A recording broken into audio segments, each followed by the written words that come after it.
one common thread is the attempt to use these tariffs to wean countries away from economic relations with China. So a country like Vietnam, which geopolitically wants and needs a good relationship with the United States as it's right next to China, has exported a great deal to the U.S. That Trump doesn't like that. But more to the point, in many of these factories, a lot of Chinese companies will set up a factory in Vietnam that simply assembles parts and stuff that were made in China and then sends the whole thing to the United States as made in Vietnam. So how much of that Vietnamese trade surplus is a Chinese trade surplus in disguise? And that concern about Chinese use of Mexico and Canada as platforms in the same assembly platforms in the same way also impacted, I think, Trump's initial approach to those countries. So there is something of a systemic attempt to wean countries away from China, the close, tighter relations with China, and forcing countries to make more of a trade-off in manufactured goods. Again, for Australia, this is not the same kind of issue. That you're quite right that Chinese imports of raw materials from Australia could be impacted if China's manufacturing growth were to drop off the floor were to drop out from there.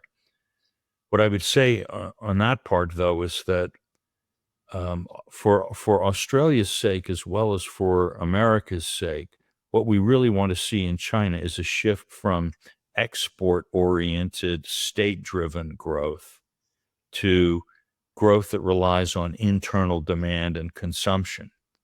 And this would inevitably lead to a certain political loosening in China, if only because, consumers with lots of money in their pocket, they want to express themselves. They're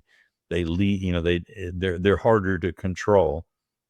And for China to open up the internal economy, allow more internal investment, more freedom, is something that would reduce international tensions and reduce, America's problem. You'll never hear even Trump say America's problem is that China's GDP is too large. America's problem is that China has built an economic model that is predicated on systemic cheating and abuse of the international trade system, and the consequences for the United States and for many other countries are bad. And furthermore, that the system itself is unstable, because in fact, when China was 2% or something of the world economy, it could grow faster than the rest of the world based on exports, and no one hardly noticed. But China is now of such a size that growth in its exports creates economic crises in many other countries. So we're looking at China now appears to be aimed at kind of gutting the German automobile industry, which is the backbone of German manufacturing. So China, for its own sake, actually needs to change this model. If it did that, I don't see that it would reduce Chinese demand for Australian products, because the things that you're making for your domestic market also need imported raw materials.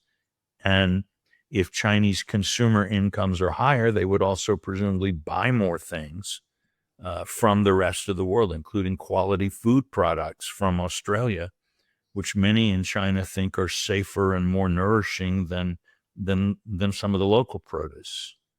So I think it may be very difficult to get China to make this shift, but the shift would in the long run be good for China as well as good for China's trading partners.